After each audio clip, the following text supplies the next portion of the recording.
must be our goal and our guide. And all that we strive for as a human family, dignity and hope, progress and prosperity, depends on peace. But peace depends on us.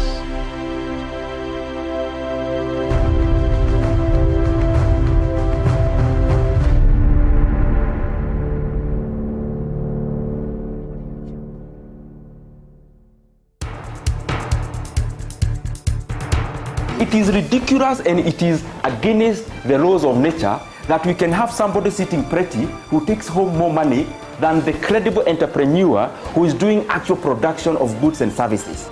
We always say it as it is. It is only in this country that when a thief is arrested, you hear elders from their tribe saying, he is our son and he is our thief. If you are deviant and I call you leader, Yes.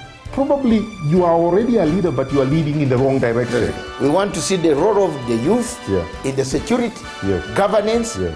and development.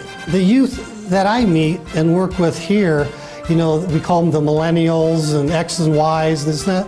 They don't necessarily want to live like their fathers and grandfathers, Yes. do business like their fathers and grandfathers. They're more independent, they're better educated, and they're the ones that are making everything move in this region. We look at the issues, we talk about issues that impact people's lives in Africa. The African peoples themselves continue to cheer bad leaders, and because they cheer them on, they continue to be misled. Let me ask you, doctor, would you rather be somebody who does not enjoy so much freedom but you are rich? Yes. Or you'd rather be poor who you are actually imprisoned by the poverty itself? My goal is not to come here and say, I want the majority ownership, I want to own this, I want to own that, I want to do this. My goal is we all make money and we're all happy, and I help build a big business here. Punchline is for Africa, with Africa, from Africa.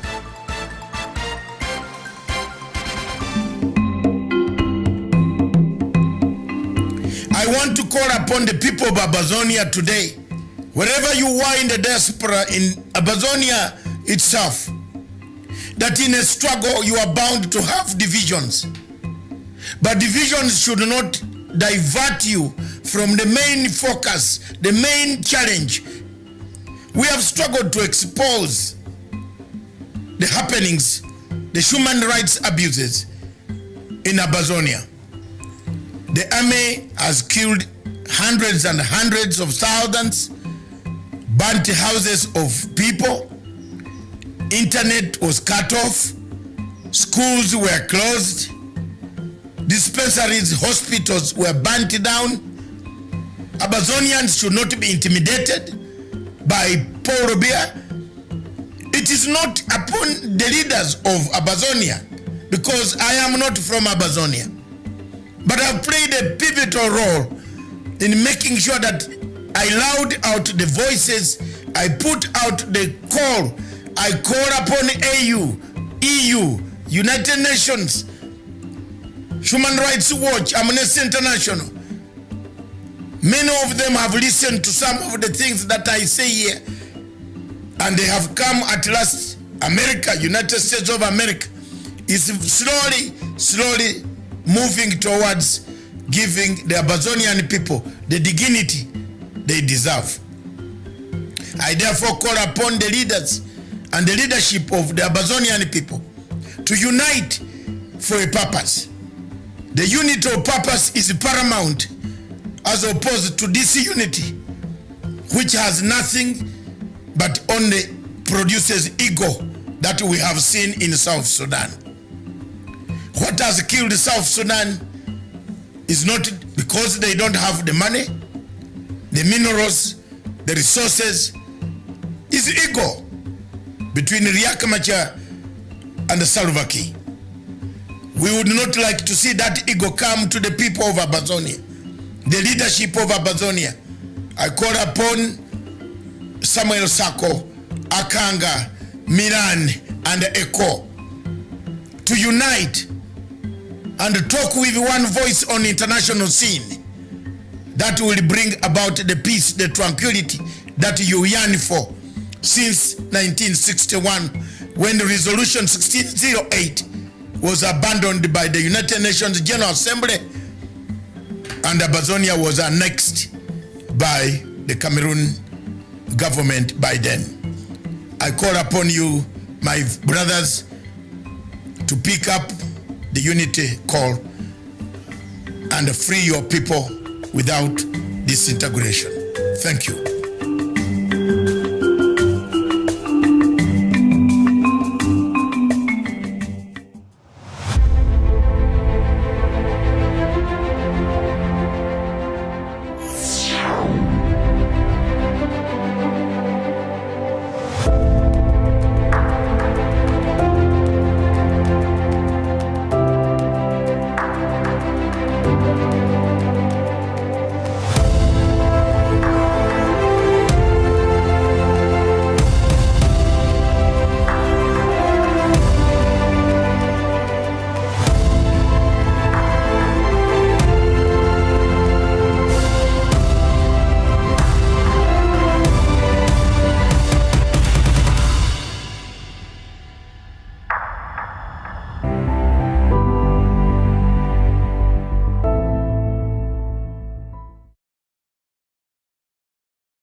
I will begin with a statement.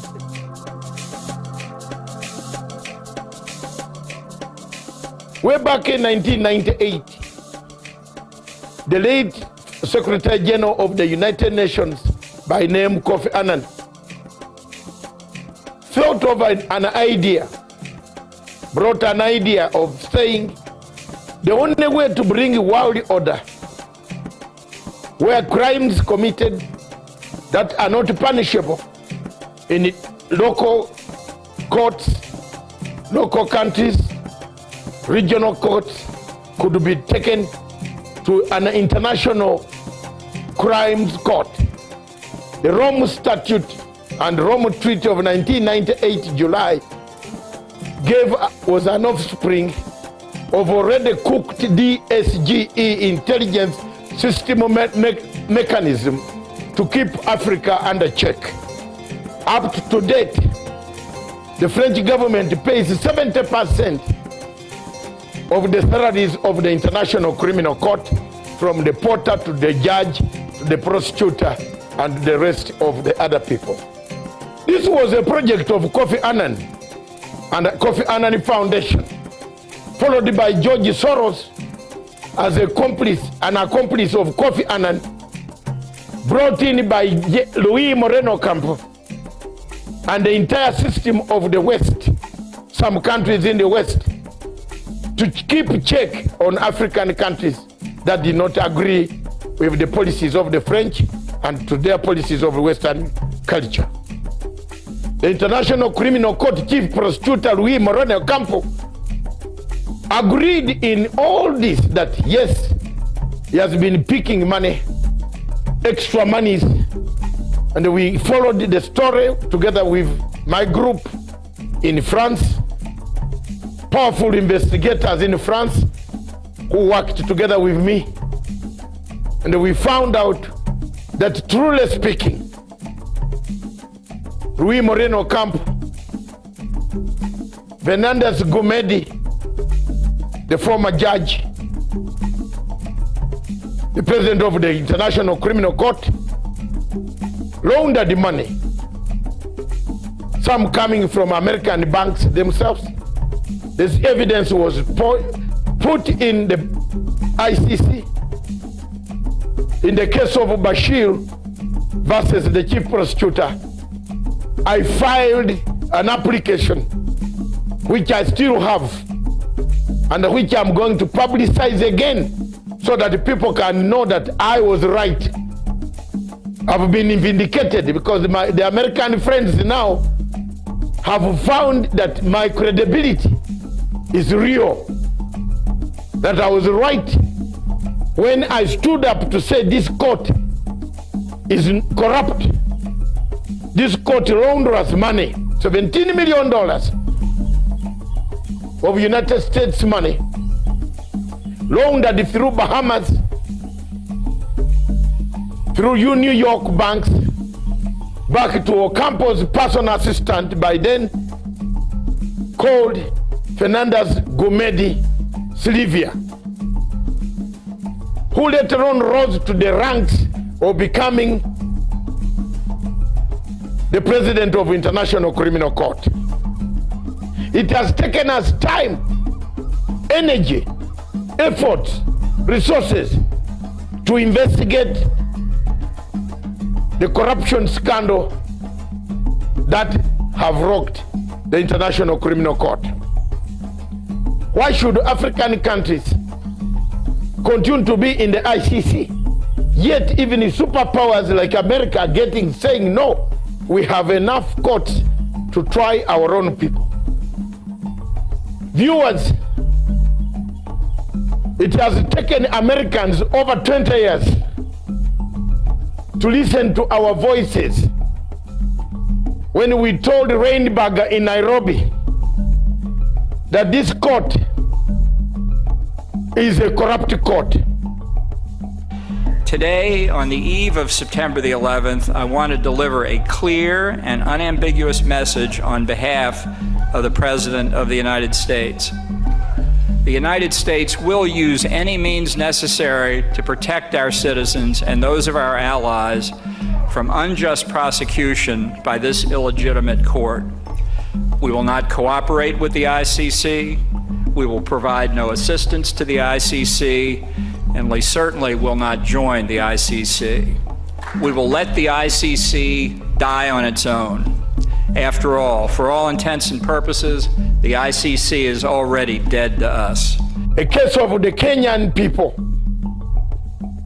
These cases in Kenya, the chief prosecutor called Fatou Bensouda put serious statements at the end of the cases, discharge and termination.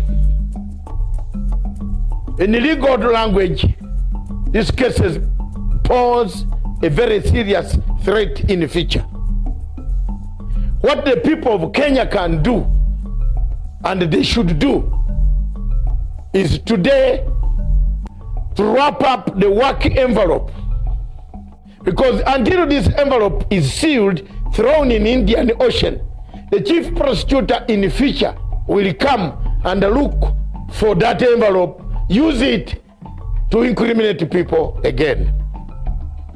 It brings me back to the situation. America is sealing its journey out of the ICC. Why do you wait? Why don't you take this opportunity to seal your journeys out of the ICC? America is quitting, warning that it cannot no longer be a party to such an obnoxious court, a court that has no powers, that talks from this side and vomits from the other side, a court that cuts and pastes evidence, a court that buys witnesses, a court that incites incentives, gives incentives to witnesses of a passport and a relocation, then you tell lies about people. A court that sentences you as per the words there.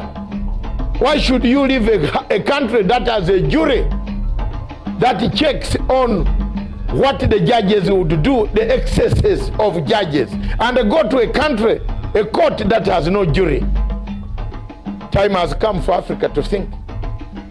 Do we need this court? Does Africa need this court?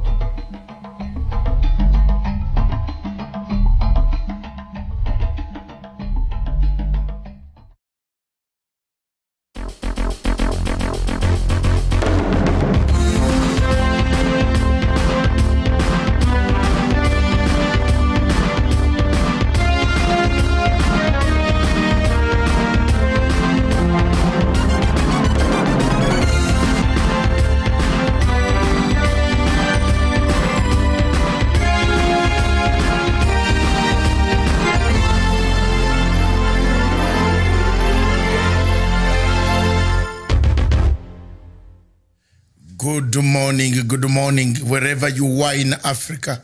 Thank you very much for watching us.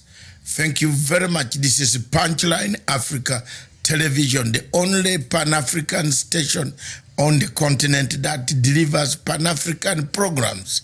Thank you very much, viewers, wherever you are in Africa and in Europe.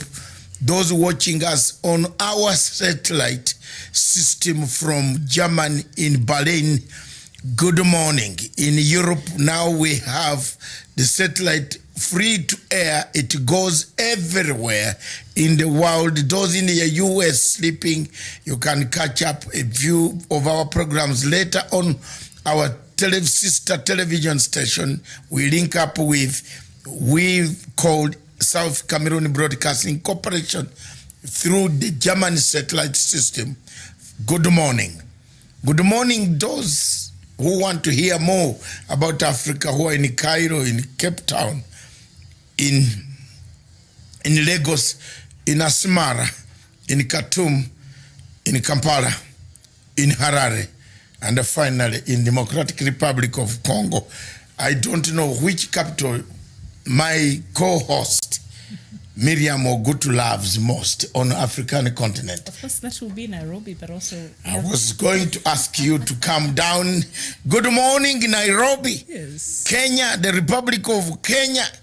Yes, the president is on no retreat, no surrender. That is now the tiger itself has come out.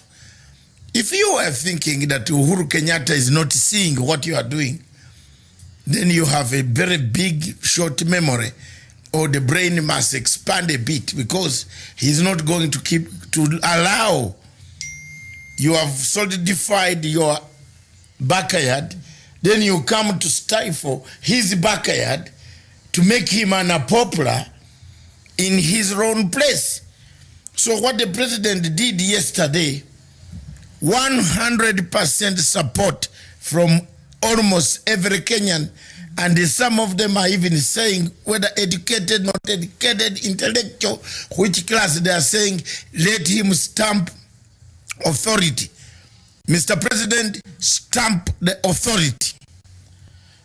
Let me allow Miriam to say something. Yes, about what happened yesterday. Yes, about our president. Very humble. At times he goes back. He's not used to this confrontational attitude of people who are ever arguing, even stepping on tables. You know, you remember 2007, some people stood on tables. I was watching. I was there with Sky News. I saw them jumping on tables and breaking. The president of Republic of Kenya is not, this Uhuru Kenyatta is not confrontational. No, he's not confrontational. But don't take him for being a foolish man. Don't. I think yesterday, those who had actually rushed, do you know that people rushed? These helicopters are going to bring a problem here. These helicopters are now like, let's go, there's another rally. This is also, as much as people are taming the cars on the road. So after this meeting, some leaders went to another... no, they came from another meeting. Oh, they'd come from another meeting. A prayer. Yes, I saw that. In Elengeo Marakwet, rushing onto this one. Tinderet or somewhere. Yes. Yes. Elengeo Marakwet, around there. Rushing to this one, thinking this was Rose. It wasn't Rose yesterday. It wasn't. And it will not be Rose. I am telling you, Mashinani, Team Mashinani, Rudy Mashinani help the president. Then it will be Rose. If you think it is going to be Rose, you haven't seen something coming yet. Because he has vowed to go to those places where people have been booing people, people have been spreading propaganda. Let the truth come. Yes, let the truth come. And I was watching the president deliver his speech yesterday during that annual meeting of the Akorino. It's an indigenous religious here in Kenya, religion group here in Kenya.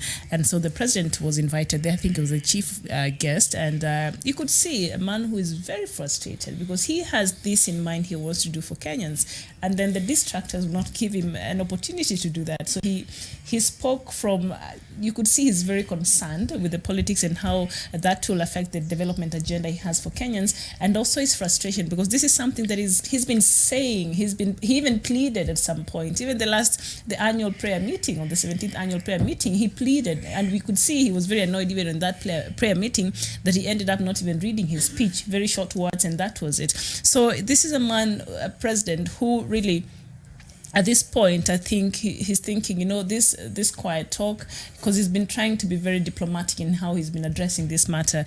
But I think from where he stands, this has gotten out of hands. Politics are overtaking everything else that is important to Kenyans. And I think with him, enough is enough. And now the clause has come out. Yes, the real tiger has roared.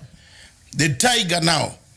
Let's now from this time, let's watch these guys who always go and start this way. Apart from preaching unity for the president, let's see Waititu cross over and say we are with you, Mr. Deputy President, for 2022. We know that. Who doesn't know that? That's okay. Who doesn't know? The Deputy President has an ambition. That's very good. It's a good thing to have an ambition. But help your friend to finish the legacy. Help him. You can't go to his backyard and start dismembering his backyard of support. You can't make people state of apathy, create apathy on the president. He is your boss. The 48 rules of power. I am an elder and I will speak as an elder. The deputy president will not say he was born before me. I was born before him, and I'll speak as a man who has seen so many of these things. Therefore, anyone who is challenging me can't challenge me. He can only challenge me because he has a post of a deputy president, but not age. The wisdom. You respect your father. You don't expect your father to begin begging you. Give your father respect. And even he's a Christian, and I think he says that the reason why he goes to these churches every now and then, and that has been castigated, and the money it's because he remembers where God took him from. Now, what does the Bible say about respecting authority? Because President Uhuru Kenyatta is his authority. You have to respect authority, and you have to respect that you came in with this person into this agreement, and there's certain things that you agreed on. Can you just work on that? Yes, and that's why in the Bible, you are right, Miriam. That's why in the Bible they said, give what is supposed to be to be a Pilato for Pilato.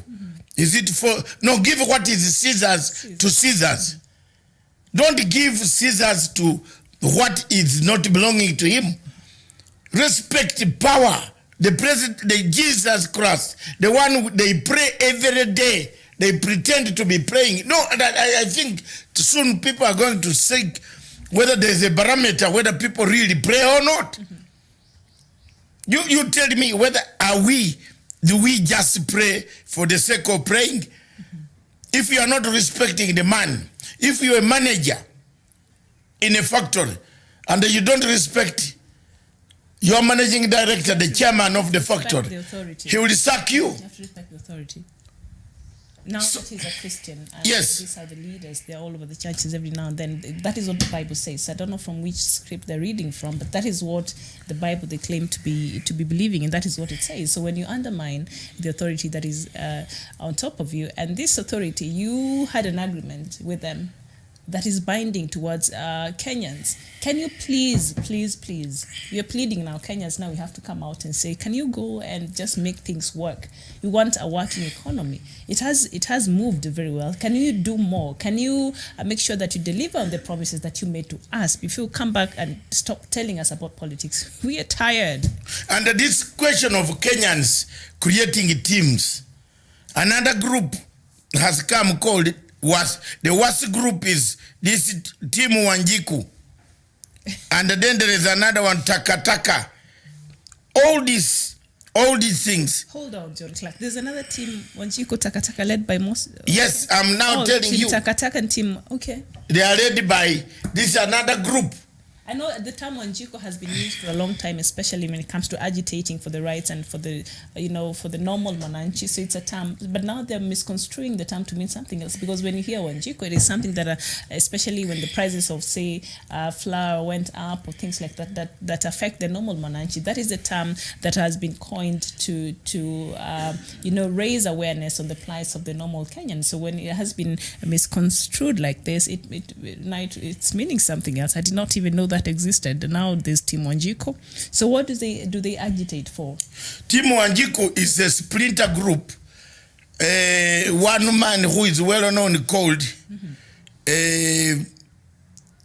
what is it? Is it Moses Kuria? No, Moses Kuria. There is Sonko. There is Mbugwa, Simon Mbugwa. So what is it? Then there is Livondo. Livondo. That is a team. Team Wanjiku.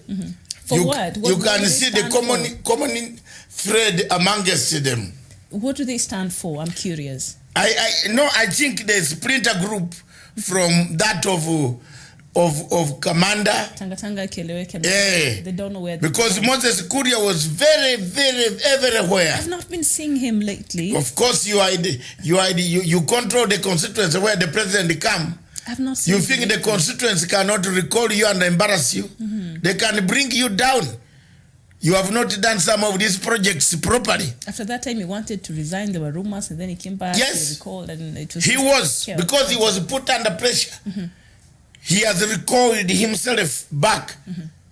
Yes, back, and then now he has found these ones who stand on my page, standing on the fence. But no, are they proxies to any of these teams? Yes. I'm curious. Yes, you can see.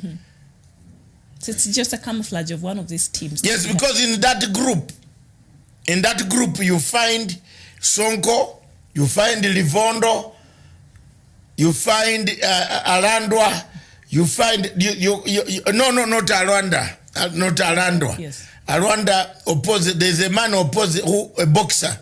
Ndolo. Oh, Ndolo, Benji. Benji, not Benji. The one who used to stand with Arandwa. Sindolo, the one from Makadara. The boxer. That is the group. He was there. He was talking. They were wearing combat. You know? So they're talking on behalf of who? They are Wanjiku. They are now interested in Wanjiku. So they're talking on my behalf. Yes. Because Wanjiku is meant that it looks the two teams have taken sides. They have taken sides, so they look like they are the neutral team that has come in the middle. Doing what?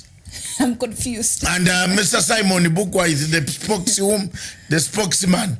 And Simon Mbugwa does not leave a certain office every day. He doesn't leave that office every day. He's always somewhere in that office collecting handouts. You know, so now when you tell me he's going to be the spokesman of this new team, one wonders what type of team this one will be. With Sonko, all hot-headed, Livondo. What is the agenda? The agenda is to defend you, Wanjiku. Really? Yes. They consulted with me. Yeah, they said they have had enough. Okay, of the politics. Okay, so let's just... And says there is another one. This man is an expert. This John Clark is a Kenyan. He says there is another one called Tikisha Kiuno. By Aisha Jumwa. Tikisha Kiuno. But I thought she's part of the... Of Tanga, but she has brought Tikisha Kiuno upate mali. Get it. The better you wriggle it, the better you, the more you get. Tingisa Kiuno. Tingisa. Just means belly. Tikisa, not Tingisa, Tikisa. Tikisa Kiuno, that is belly dancing of some sort. Oh, not belly dancing. Why don't you be candid? They don't use belly. Tingisa Kiuno is you shake. But it's not. Tingeza mwili is belly. Lakini kiuno is the real thing. Mwili sio belly. Aka sawa. Kiuno ndio hii hapa. John Clark, you are the expert there. She's defeating me again. So, but she's part of Tingisa kiuno. Yes. It is wriggling the kiuno. The kiuno. It's belly dancing. Not mwili. Not mwili. Belly dancing has something to do with the stomach and the upper part of from the west. I'm telling you. Okay. I always go to these things which you don't go to. Okay. You run away when you hear the word belly dancing. It's okay. You so it is the belly dancing is the belly. These Pakistani women do like this, like that. But the kiuno is the down one. The real wriggling of Kiuno is the waist. The waist down. Namatako. Exactly. We apologize for the French word. Tingiza kiuno is the tingiza ke west. and then tingiza belly dancing. Belly dancing is the upper part, belly. In your this other part. Johnny Clark expert, isn't it true? You dance the upper part like you do like a from Pakistan. All right. So thank you very much. Yes. Those are the groups that have emerged. Yes. Where is the legacy here? The legacy of the president must be safeguarded. The president was right to become very, very aggressive, and we encourage the president. Mr. President, don't reverse. You are the head of state. The mistake that most Kenyans have made, especially some sections of Kenyans, they think that the deputy president is also a president. He's a deputy president. He can only act. And he's aspiring to be a president. Yes. Which is okay. Which is okay. He can only act when the president is not there. It's just the timing that is off. But when the president is in the country, you must take orders from him. But you don't walk around with helicopters running them uncoordinated every zone. As soon as you open the road, your mouth, that man who has never paid my bill of 900 euros. Who's that? That one there, Uchungwa. Mimi na yeye the euros zangu huko. Tulikuwa huko, we were there in The Hague. Anasema anaenda Turkey is coming back. Huyo. But I Turkey. Never, yes, he never came back. Still there. So whatever you're saying is not him. He's still in Turkey. He'll come back and give you your money. So he's still in Turkey? I think what we see now is a double. He never came back. Okay. I paid for a very big, I'm a poor person who had sold his car to go and stand for his boss, whom he is running around to support. And now that the president... On Rule 68, I was in The Hague.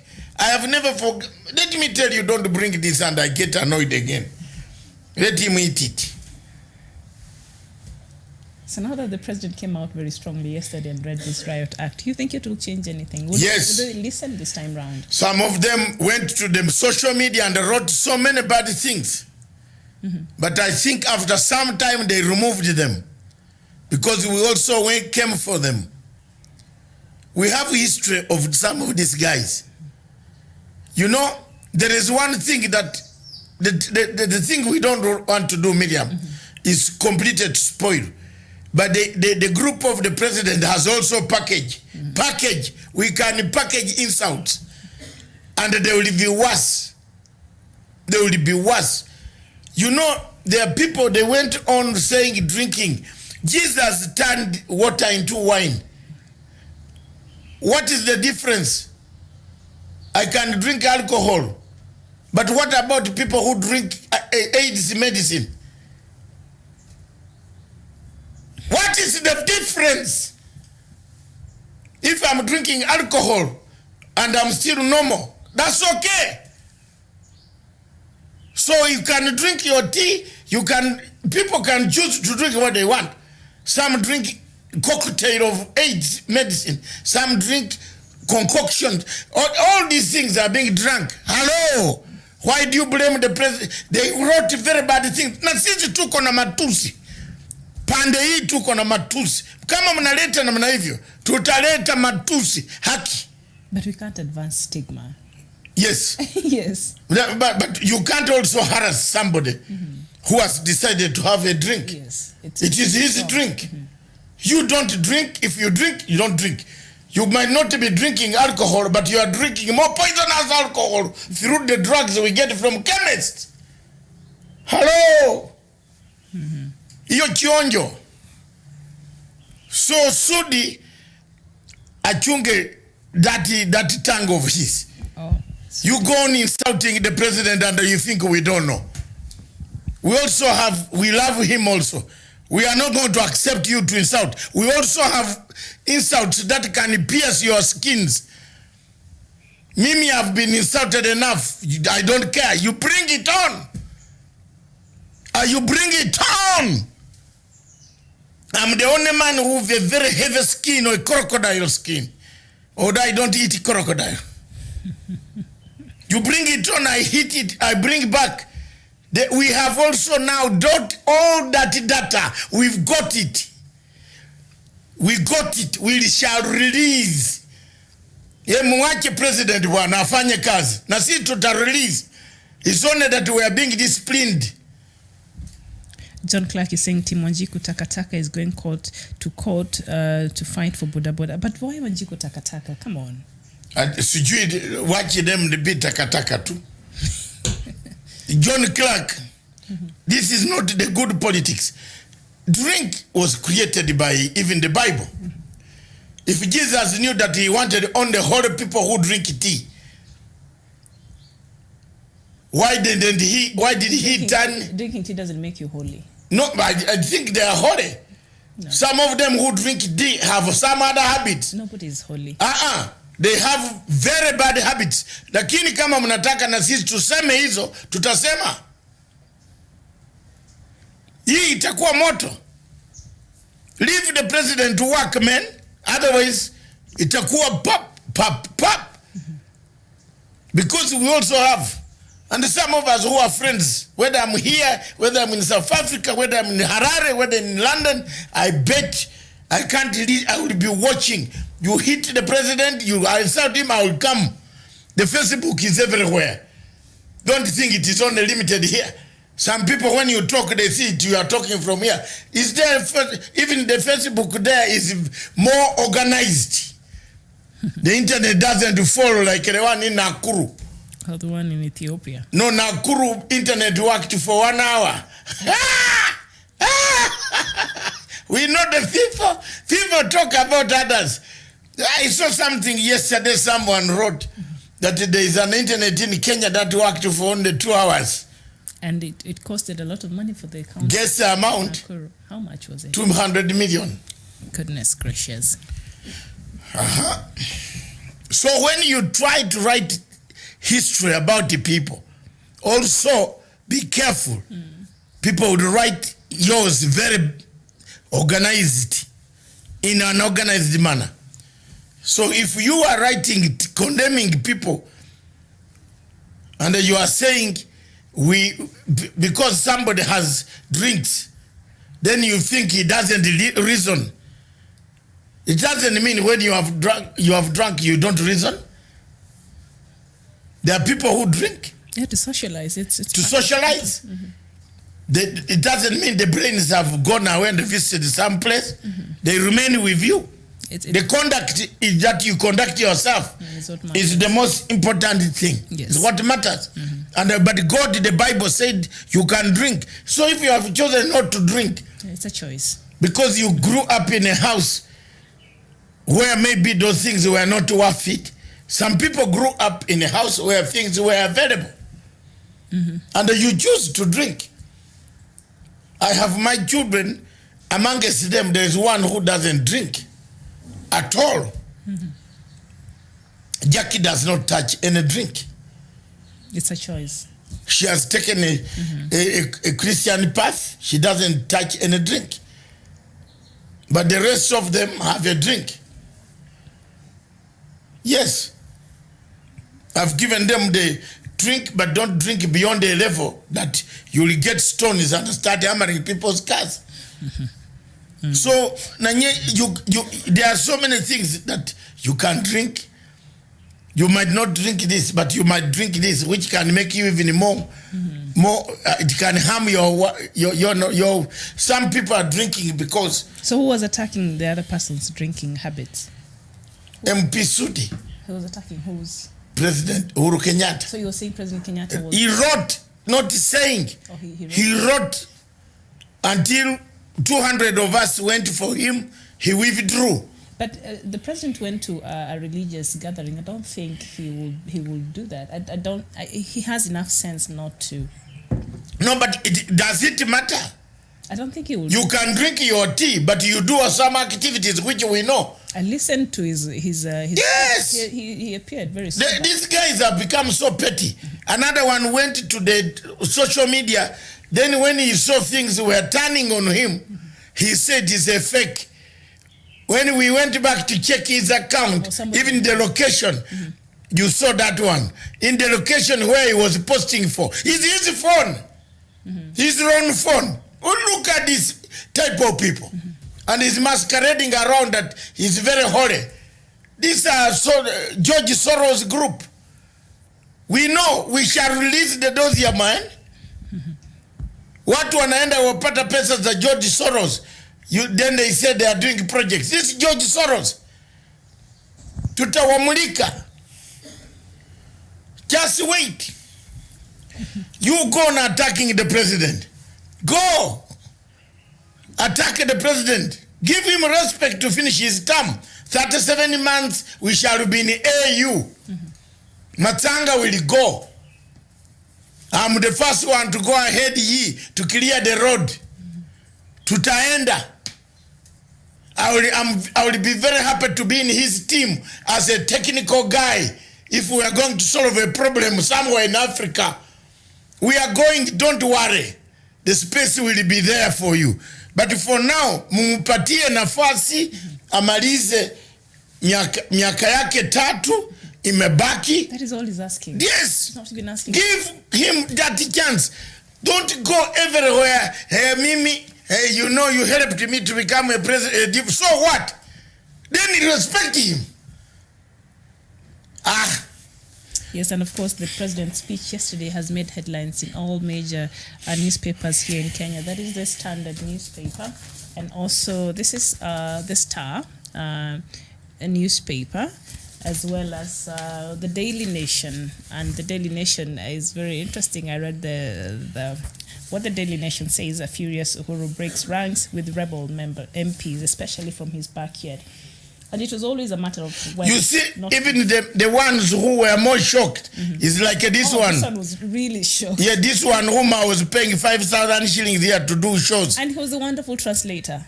Yeah, 5,000 shillings. He reached there, he was given billions. Now he insults Uhuru every day. He used to come here in my studio. Namupatia 5,000 shillings. Walaya Mungu. Namuambia. Now today, he insults me. Yet I am his teacher. In terms of that. All this, look, even the man himself got shocked. When he got shocked, and I said, oh, is he finishing quickly? Because the things were on him. The words were raining on him in the head. The president was very clear. Yes. He did not mince his words. And we can understand where the frustration is coming from, because if you keep talking about something so many times and you expect that there should be that mutual respect between you and everybody else that agreed to work with you on this team, and you realize that nobody's really listening, or it's like they're not working, they're not having the same agenda, then you can understand why President Uhuru Kenyatta was frustrated yesterday during that, and also during, I think also when we watched him talk on the 17th annual prayer meeting here a few weeks ago, we could see his frustration, but he didn't say much then. So yesterday, I think he just couldn't hold it anymore. You see, the people talking these words. Yes. Can I tell you something? Yes. A man like a Professor Manyora, that he calls himself a university professor here in Mna. I don't know how his students pass political science. He goes on national TV. He says the ground. A man, I have never had trust with a man who changes his religion at the age of 60. Okay, we can't judge that. But me, I'm saying it. Yes. You can't judge, but it's not very good for me. If my father heard that I am Rashid, I had a chance sometime in 2008 to change it to Rashid from David. And then what happened? I refused. Okay. And I missed a jewel. because the jewel was... Hold on, were you supposed to change and go to Sudan, or what was happening? No, I was supposed... Omar al-Bashir. Look here, it's not Omar al-Bashir. Yes. What was the motivation? Motivation was the lady. You are pressing me again. I've told you. Okay. Signal. All right, signal. The lady said her name she is a Muslim. I am David. She said my parents say you have to change it to Rashid. I said no way. Love does not know. No, love does not know Rashid. Love does not know David. Love is love. Love is love in a heart. Yes. If they have been eating my money. Now they want me, finally, I want to say, I love you forever. Then they say, change the religion. Who is he? That's theft. I've suffered here, you have never asked me. And that's how that conversation comes to us. Yes. Let's just... They told me to change it to Rashid. Doctor. After they had hammered all my money. I'm trying to save your neck here. Well, don't know, but it is well known. Okay. I had to solve the matter myself. This is something that we'll talk over a cup of tea, because I'm shocked. I didn't know that part. It was bad. So when I see a man like Manyora, I can't respect him. It is, we have to respect his beliefs and his decisions. So what does he tell? That all the ground in Mount Kenya has shifted? Because he walks across those offices. Ground that shifted long ways. Yes. There have been some shift. He just realized now. Yes, he's realizing now. You know, these are the people who... And someone is being played. Actually, the ground who are being paid. Hasn't really shifted. Someone is being played. Yes. I wish they would realize. If they went back to the politics and the history of this country and the voting patterns and how people really vote from their heart and from their... Thank you. Now you are talking. Someone is being played. Yes. And let him be very careful. Those people, be careful. You know, look at the history. You know, then they came on me this morning. They said, why do you... about 50 people asking me, why do you support Raila? This morning. Writing very bad things on me. Then I asked them, is Raila not a Kenyan? Why do I carry hatred when I am the one who brought redemption strategy? It is me who said a redemption strategy must work in Kenya. Healing process. Must work. Yes, it is true. And I admit, I've been writing so many things about the deputy president, the former prime minister. He knows. Between him and me in his heart, he knows why. But when it came to national issues and international issues, we agree. Okay. And I took the agreement that the president of Republic of Kenya shook hands with Raila Amolo Odinga. That's it. I cannot continue to hate the prime minister. Part of this problem which is causing, and Kenyans, if we are talking about it, Miriam, we better voice it from our television station, then others can follow. The hatred that is coming, someone has poisoned people in Mount Kenya, that Raila is going to be the president. Raila is bad. But Raila is a Kenyan. Raila is also a Kenyan. You can talk about Matanga, insult me. It's true, I'm not. It's true, I'm not. But Raila is a Kenyan. If he has decided to forfeit his ambition for the sake of the nation, I cannot see myself sitting there opposing him. I will support him, support them up to the end. Even if they take their presidency, they can rule, but some of us will not be here. I would not, who told you that I will be here when somebody becomes the president? I'll go. My friend is the president for 37 months.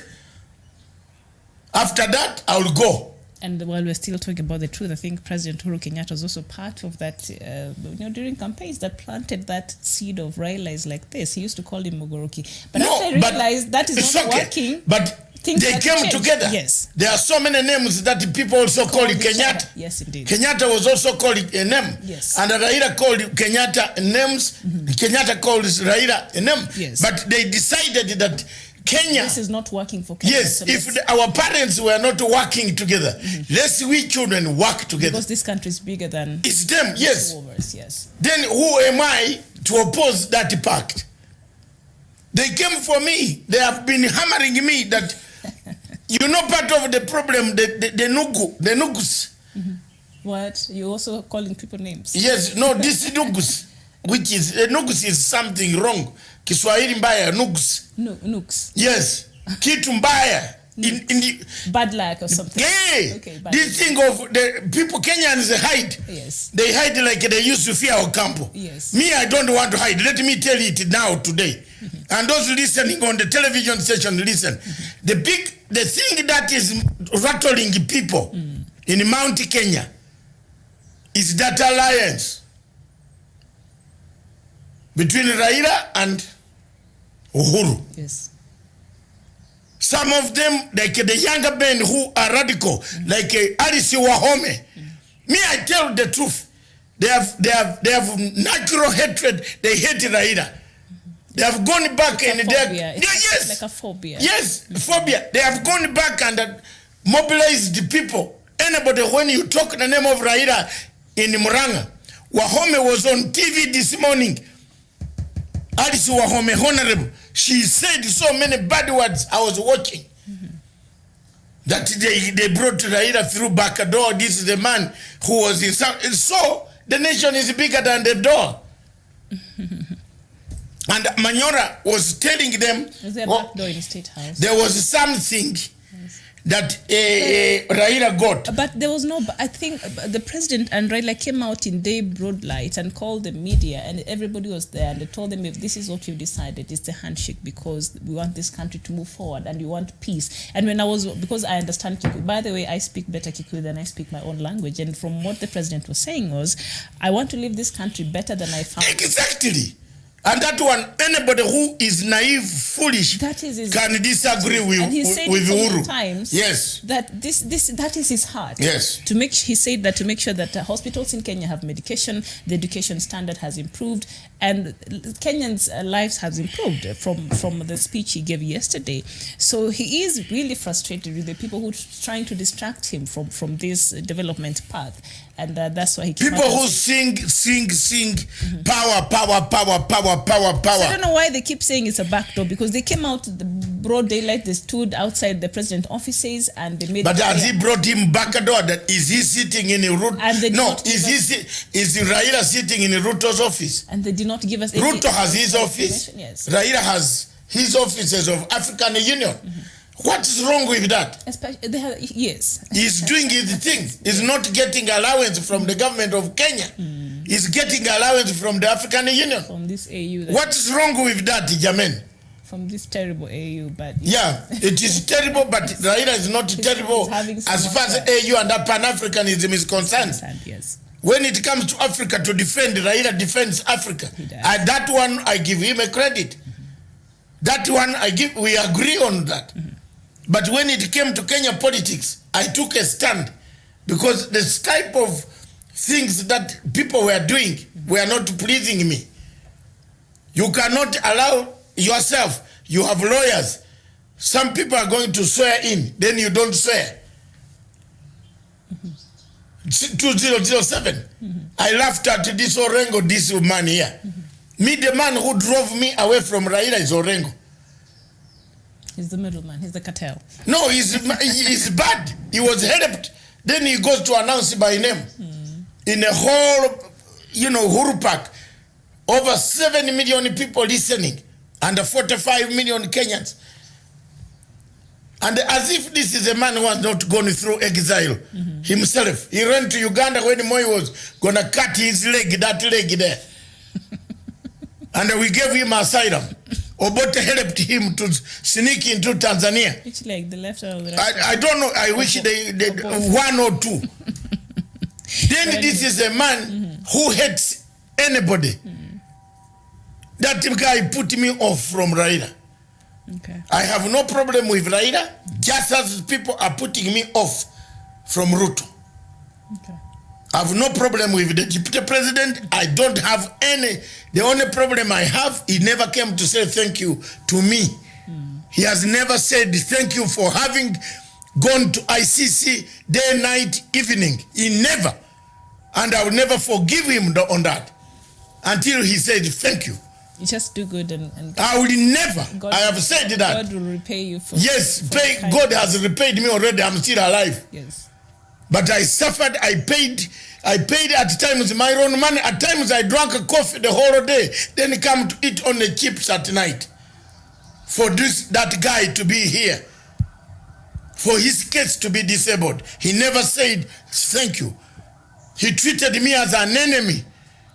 He left to treat the enemies who even bought witnesses. He gave courier money to insult Uhuru. Courier who bought witnesses. Umeona leo? They will let them here. And I was left. I am useless. I became useless when I was helping this guy. Even look, that one, such a man to become a president, atamali watu hapa kwisha.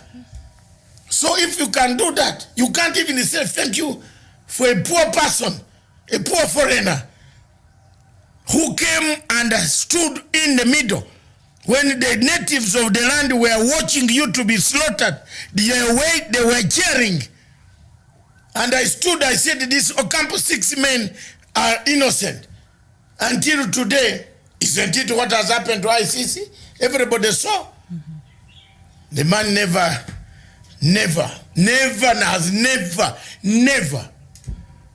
So wacha tukue namna hivyo. Kini mimi, sina shida na mtu. I'm a poor man, very poor. Very poor. And that's what I am. But there is one thing that he will not defeat me, age. In 1980, I bought my first car on 26th December 1980. I bought my first car, Fiat Miore. With my cash. 1980. So how many years are those? My first car, a green color Fiat Miafiore. I bought it 89,000 Uganda shillings. So niambie, I was already driving. I didn't learn to drive today.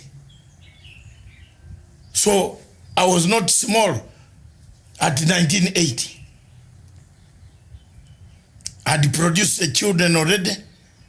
At least I'd produced one child who is now today 38 years old. Today is her birthday. Was it yesterday? Yes. On Father's Day? Yeah. Oh, that was a blessing. On Father's Day itself, it was her birthday. So that's it. John Clark is saying, on his behalf, thank you, Dr. David Nyekorach, for helping our DP, and God bless you. That's all. I don't have anything else. I need someone to come and say, thank you, my brother. But someone to again attack you and call him this man, this one, this Ugandan. Now I'm a Ugandan. That time I was not a Ugandan. Surely? Because he has got a PA who protects him from everything. Nobody can go there. I can't go on looking for an appointment. I don't have any problem. Never. And please, wherever you are, I don't have a problem. But that is the only thing. You have never said thank you. And what would you say to Bishop Bura? We're saying sometimes in life a person says, let it go the Mandela way. I have let it go. But it doesn't stop me from reminding. Does history stop? Do we forget so easily as Africans? That's our topic next. Do we forget as political history in Africa so soon that 2007, 2008, we had the same sentiments flying around? Kibaki warning people, please stop. Where did we end? You are stifling a friend. Look at the MP of Bahati, what he's talking. You saw what the Bahati MP talked yesterday? While they were yes. under it, yeah. What he talked. Look at what he talked. Is that not where we are heading again? We are heading there. We are heading there. Because there is this obsession of power. I want it. I want that thing. By all means necessary. By all means. And Raila should not get it. So Raila has not told anybody. Yes. What happens when he decides he's done with politics and he's not interested in vying for any political seat in this country? What will be the agenda? It's very bad. When Miriam finished it's very bad. When I look at the suffering I went through, at time you ask for a logbook, your own logbook card that you had bought, and say, give me 300, I'm climbing on a plane. But the person you are going to defend has told people that I don't want to see that Ugandan there. Have you seen the way I arrived there? And then I become the man fighting Gladwell Otieno. You saw it on TV, national TV here. Because she had printed, I steal their t-shirts. Have you seen that? I commit crime in God's name, which I've never done. Did you repent already? I've repented. Good. Look at the way they have suffered. Yes. Look at it. I'm stealing t-shirts to save Rule 68 for this man. And I'm a hated man. He goes on telling people that man, he calls me that man. I'm boss. Hey, no, let me be poor, but I have age and wisdom. Please. That's why I've told you I bought my first car in 26th December 1980. After Christmas, I went to the showroom and I got it. You bought a car on Boxing Day? Yes. Okay. Is there a special reason why? I just wanted to box with it. That's good. I can see a smile. So now. Thank you very much. Unity of purpose. Do we even, as it is now, does we have finished the topic. The unity of purpose is what President Uhuru Kenyatta wants. The viewers, we are still on the Kenyan topics. And we are doing some things, because yesterday the president came out bare knuckles saying enough is enough. So unity of purpose is what President Uhuru Kenyatta wants to deliver. Leave a legacy of a nation united in the 37 months that is left. Yes, the redemption strategy which some of us were advocating for, the healing process. Alice Wahome was saying on television today that they should bring this thing out. She's a member of parliament who has voted to give these people money and the time. You get the point? The president has used a presidential order, invoked a presidential order for these guys to conduct. He has the powers to do that. You don't need to go anywhere else. Let them bring the 90 points and throw them to Kenyans. Let the Kenyans decide. If they want a referendum, then so be it. Isn't it? Ruto will campaign and win. If he wins, I don't know what will happen. If they want to change the constitution, it is up to them. There are so many sections in the constitution that need change. Some of the sections in the Constitution of Republic of Kenya are so obnoxious. We have governors becoming warlords. You have seen them. If I were a Kenyan taxpayer, I would remove the post of governor. Oh, and the Senate. Yes, I don't want to discuss the Senate, but the governor, I will remove the post of the governor. What is the Senate and appoint somebody to sit with MCA as an ex-official from any quarter of this country. Yes. If you want unity in this country, Kenya, abolish the post of governors.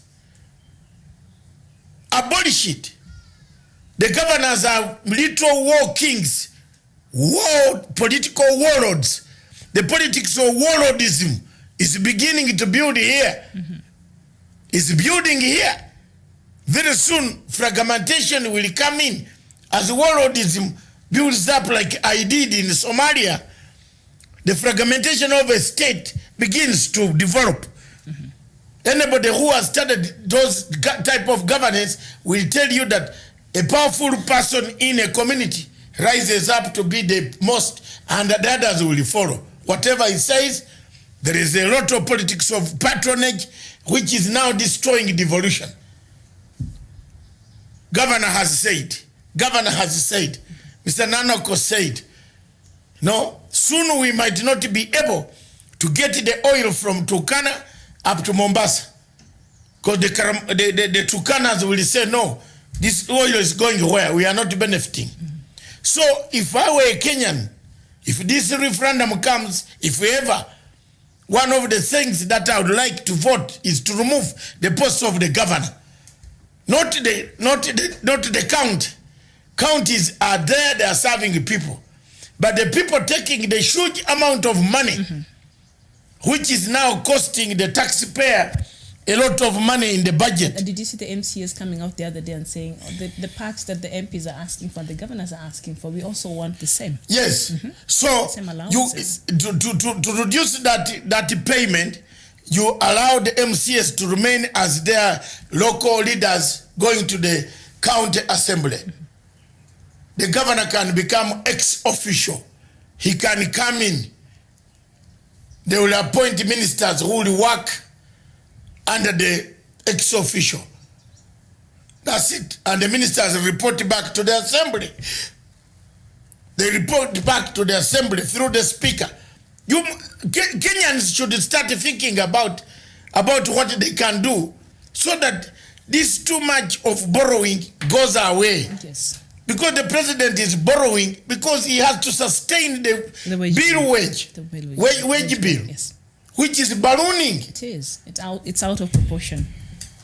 That is the reality that we have to grapple with.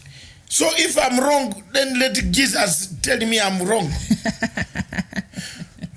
Jesus himself.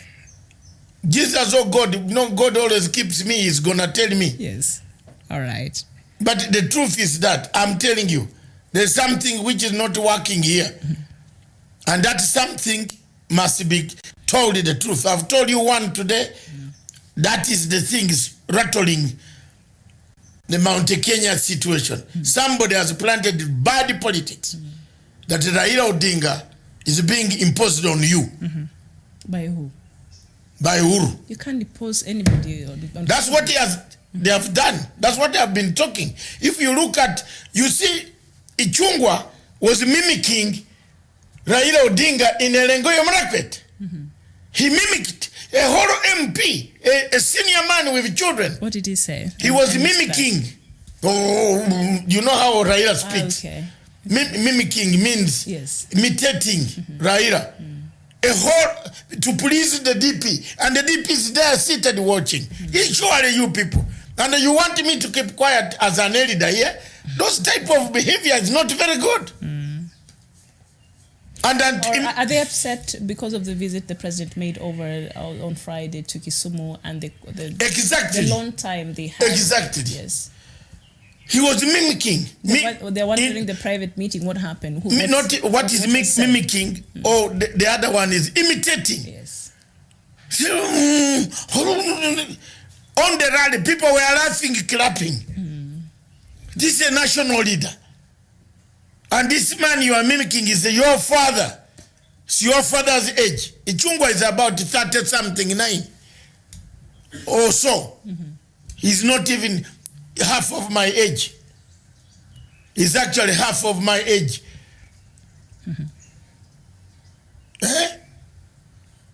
So you go and mimic Raila. So what national unity are you going to have? Raila is a Kenyan.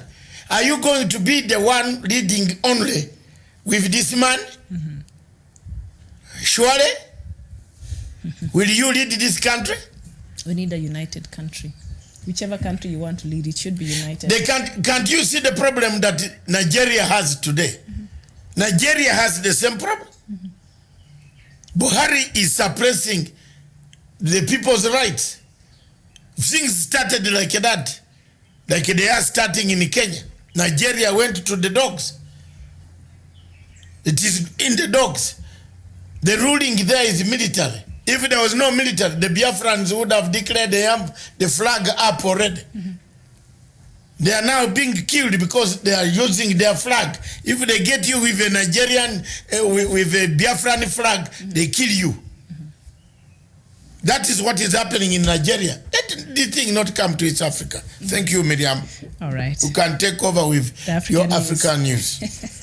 All right. So thank you so much. It's a few minutes past noon here in Nairobi. Let me just bring you up to speed with what is happening in Africa this morning, and then we will discuss it and also get to our topic of the day, Diaspora Dispatches, where we'll be looking at how fast do we forget a political history as Africans, and do we ever learn? Do we ever look back and make references and see, can we make better choices moving forward as Africans? So that is something that we'll be looking at just shortly after the African news. So thank you so much for keeping it with us this afternoon here in Nairobi. And we start with Sudan. And Sudan's deposed President Omar al-Bashir has appeared in public for the first time on Sunday when he was taken to the prosecutor's office in charge of corruption cases in Khartoum. He was taken to the prosecutor's office to have the charges against him officially presented to him, according to reports, a process which lasted shortly. On Saturday, the Attorney General specified that Bashir faces charges of corruption and illegal possession of foreign currency. And in Benin, lawyers of former President Thomas Boni Yaye have warned that unrest in Benin could plunge the country into a deeper crisis. Yaye remains under house arrest since voicing support for boycott of the controversial presidential elections in April. Parliamentary elections in April. Activists have announced that President Patrice Talon's authoritarian shift in a country that has long been considered a model of democracy in West Africa. And in Libya, the leader of the government of national unity, Fayez al-Sarraj, announced Sunday new moves to restore calm in a country with ever-rising tensions. The political move calls for the simultaneous holding of presidential and legislative elections before the end of 2019. In partnership with the United Nations Support Mission in Libya, he also proposed the establishment of a Libyan forum, and this forum will assemble national forces with political and social influence and will gravitate towards a peaceful and democratic solution. And in Tanzania, the Tanzanian Minister of Health issued an alert on Sunday following the outbreak of Ebola cases last week in Uganda, a country with which Tanzania shares a long border. She justified this warning by the important interactions between the populations of the two countries via official borders or other unofficial channels. And in Mali, a joint operation by the Malian army and the French anti-jihadist force Barkhane underway in the northeastern Mali has resulted in the neutralization of some 20 jihadists, the Malian armed forces announced on Saturday evening. And in Ethiopia, the pilots of the Ethiopian airline plane that crashed in March with the loss of 157 lives were not at fault. The airline's chief executive has said criticisms of the crew's action were seriously misinformed. Tewolde Gebren-Marian told the BBC. He was responding to claims from a U.S. congressman that mistakes by the pilots were a factor in the aircraft's failure. And in Amazonia, the Deputy Director of the International Red Cross Africa has called for more support from the international community to victims of the crisis in the northwest and southwest regions. Patrick Yusuf was speaking at a press conference in Douala at the weekend after rounding off a week-long trip to parts of the southwest region to evaluate the humanitarian situation. The Red Cross chief said his visit to the region has given him a broad idea of how pressing a need there is to provide assistance to those affected by the conflict. And in the DRC, the country has formally applied for admission to the 6-member East African Community state. The vast natural resource-rich Central African country is seeking to join the regional bloc after various behind-the-scenes rapprochements. Congolese President Felix Tshisekedi last week wrote to his Rwandan counterpart Paul Kagame, who is current chairperson of the EAC, seeking to join the community, whose member countries include Kenya, Tanzania, Uganda, Rwanda, Burundi, and South Sudan. And we go to South Sudan, where the Ministry of Health has appealed for $12 million in order to prevent the spread of Ebola virus from Uganda and Congo. Speaking during the launch of the second Ebola preparedness plans last week, the Director General, Dr. Richard Laku, appealed to donors to avail the money so that the virus is kept away from entering South Sudan. And still in South Sudan, the U.S. Assistant Secretary of Bureau for African Affairs, Tibor Nagy, has called for uninterrupted implementation of the peace agreement in South Sudan despite the crisis in Sudan. The U.S. officials said the international community should prevent the escalation of the ongoing political turmoil in Sudan from impacting negatively on the region, including the peace process in South Sudan, where Sudan is the main guarantor.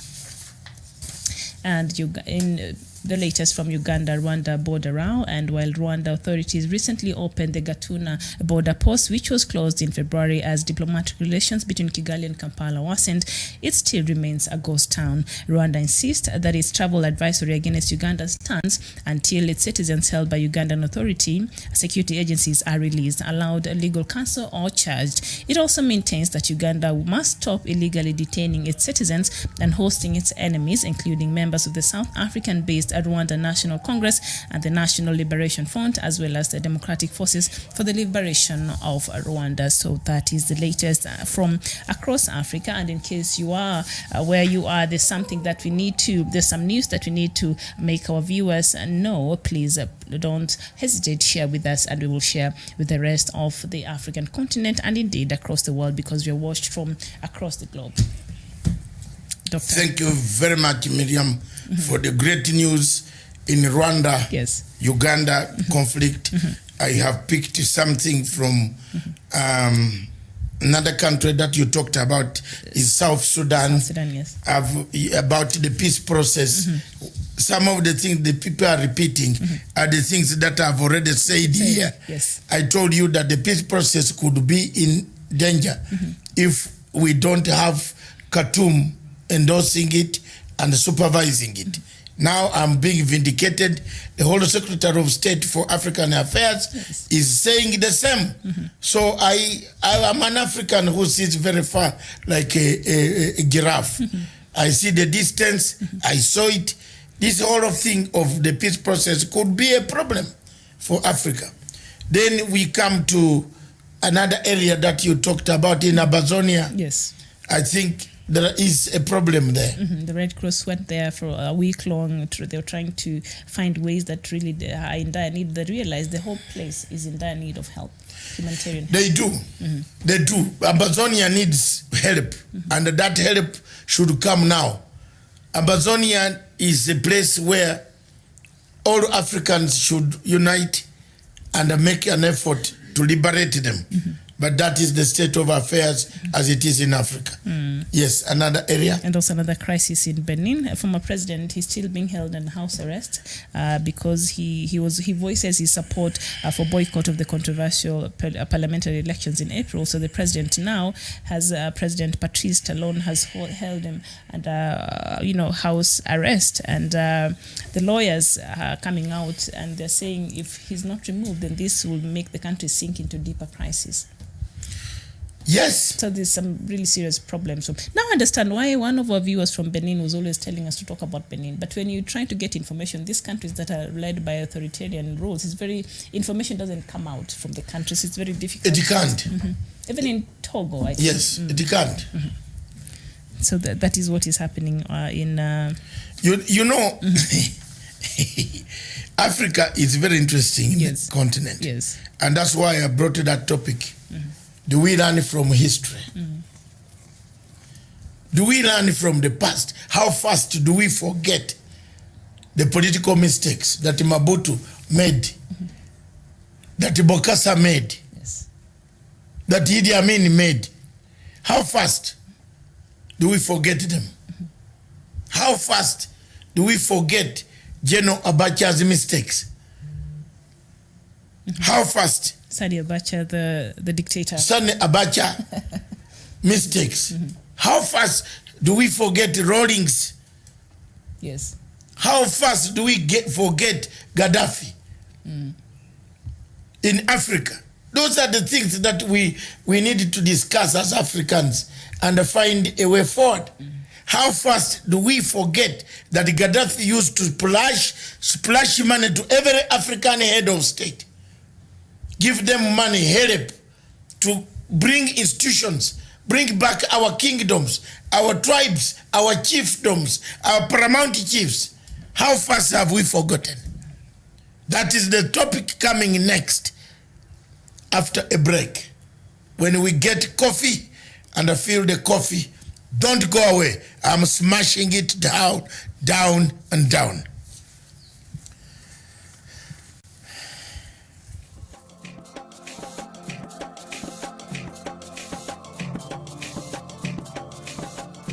We discuss Africa. We see what ails Africa.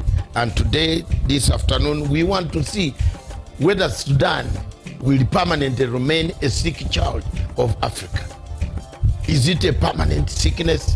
Can we resolve the issues of Southern Sudan? Is it something that has gone wrong for 200 years? There has always been a problem in Southern Sudan, in that great region, starting from all the way the Alimadi Wars and the rest of all what happened until today. Peace seems to be elusive. Why has UN taken slow action? Why hasn't UN set up a tribunal? We want to see a tribunal that will make sure that Southern Sudan people are accountable. Those who committed crimes against the human beings. 20,000 Sudanese perished. They are perished. They are not accountable. Nobody can account for them. And we cannot sit here, go on hammering peace agreements without mechanisms of accountability. If we set a tribunal for Sierra Leone, for Rwanda, for Camera Rouge, we need somebody to stand up for the poor masses, the masses that have died, the masses that continue to die, the masses that are being brutalized, murdered, maimed on a daily basis by marauding armies of both Riek Machar and Salva Kiir.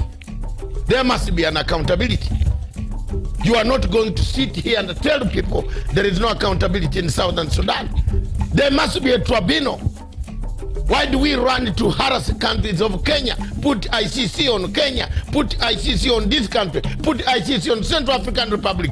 Why have we delayed on putting a tribunal for Southern Sudan to find out who is killing, who has been killing, how they have been killing people? Let me speak for the people in Southern Sudan, the women, the children who have not gone to school, the children who have no medicine, the children who have nothing, who have been running since 2013, and the war cannot end because of two people. Let them face the tribunal. I'm not going to keep quiet as a Pan-African to see Southern Sudan being maimed, being tortured, being cut, dismembered. And we keep quiet and watch people vote images of people, of malcontents singing to us in Uganda, in Kenya, in Ethiopia, in South Africa, telling us they have money. Let them face the international tribunal and tell the tribunal who gave them the guns, where they buying them, how they were killing people. Enough is enough. Enough is enough for Africa. We have had enough. There is no need of that anymore. Enough is enough. And if people have died, they will not cry. We people who are left on planet Earth must cry for them. We must find justice for them. We must make sure that there are leaders who go on bragging on television stations all over the world, who are accountable. They must be behind bars.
want to call upon the people of Abazonia today, wherever you are in the diaspora in Abazonia itself, that in a struggle you are bound to have divisions. But divisions should not divert you from the main focus, the main challenge. We have struggled to expose the happenings, the human rights abuses in Abazonia. The army has killed hundreds and hundreds of thousands, burnt houses of people, internet was cut off, schools were closed, dispensaries, hospitals were burnt down.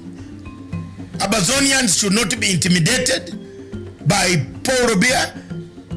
It is not upon the leaders of Abazonia, because I am not from Abazonia, but I've played a pivotal role in making sure that I loud out the voices, I put out the call, I call upon AU, EU, United Nations, Human Rights Watch, Amnesty International. Many of them have listened to some of the things that I say here, and they have come at last. America, United States of America, is slowly moving towards giving the Abazonian people the dignity they deserve. I therefore call upon the leaders and the leadership of the Abazonian people to unite for a purpose. The unity of purpose is paramount, as opposed to disunity, which has nothing but only produces ego that we have seen in South Sudan. What has killed South Sudan is not because they don't have the money, the minerals, the resources. Is ego between Riek Machar and Salva Kiir. We would not like to see that ego come to the people of Abazonia, the leadership of Abazonia.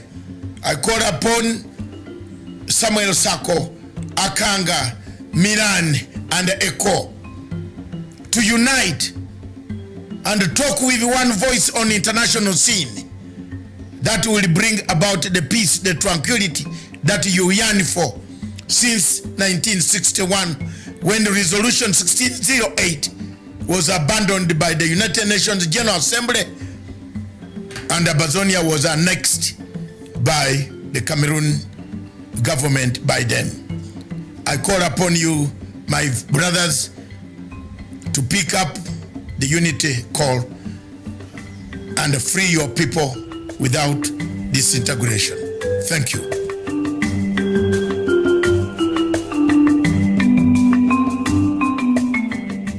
Thank you very much, viewers. Welcome back to our last segment of the show. That clip of southwestern Cameroon or southern Cameroon gives you a glimpse of what we want to discuss. Have we forgotten? Only let's begin with Abazonia. We seem to have forgotten very fast and left them. They have been crying, they are being killed. Nobody is actually talking about them. A research was done just the other day, and it put Ambazonians as the first of the groups about one of the major crises in Africa when it comes to the refugee and the humanitarian crisis. And Ambazonia, Cameroon, the one in Cameroon, Ambazonia topped as the first, one of the most neglected crises in the world. It is neglected crisis in the world. It tops the list. It tops the list. Nobody is thinking about it. It tops Syria, it tops Libya, it tops all these places with Yemen, it tops all of these countries. It tops Somalia. Can you believe that?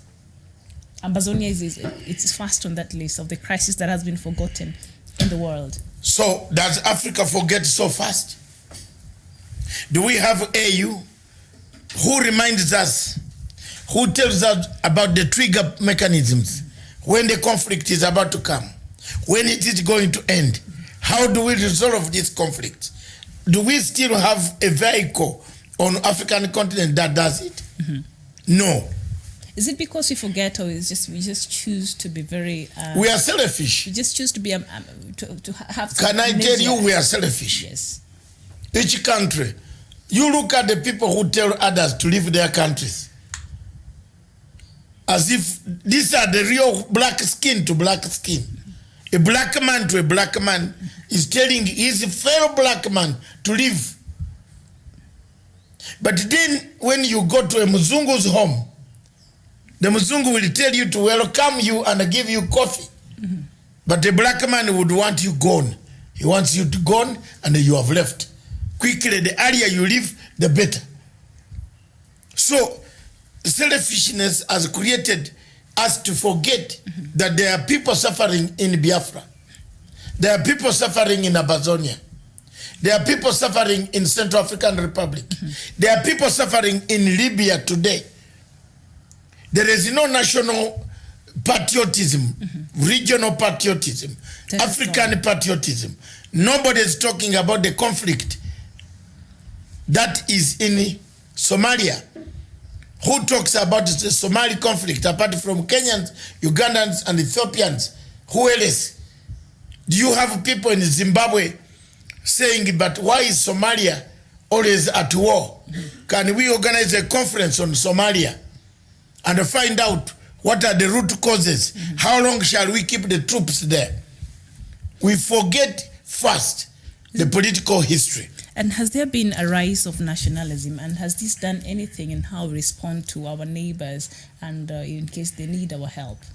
Instead of the rise of nationalism, there has been a rise of xenophobia. Xenophobic rise. That is attached to nationalism because it's my country. Nationalism. It's a selfish way. The old nationalism of Nyerere, Nkrumah, is gone. That died with them, I believe. Yes. Yes, unfortunately. It died with them. Today, apart from Tanzania, the only country that cannot ask you. That has two nationalisms. Yes. That is not construed to mean different. And Kenya allows people to come. They don't ask.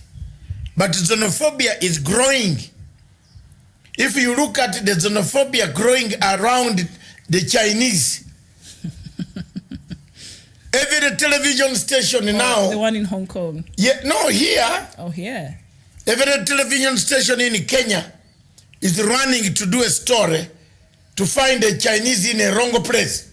That type of thing, xenophobia, someone has spoiled this country.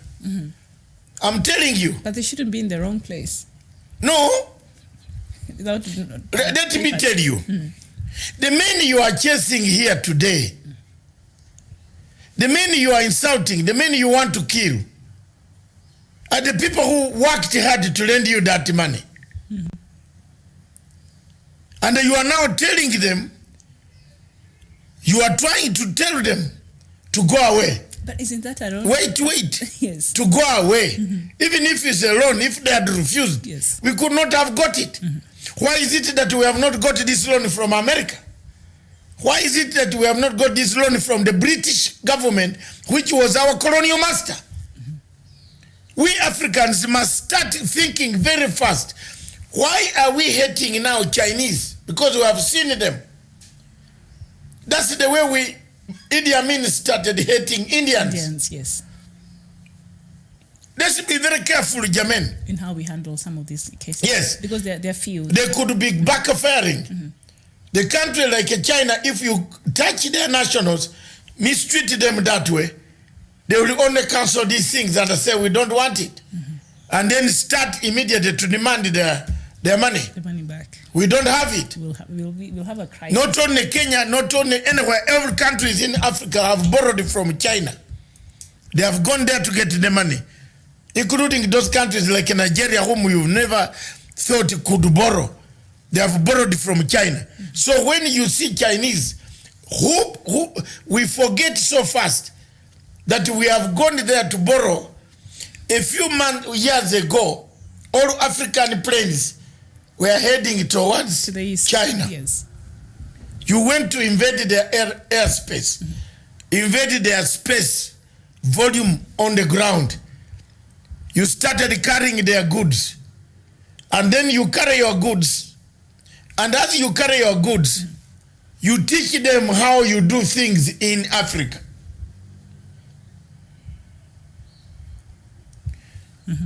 You see, you teach them that you can send me the goods, I will pay you slowly.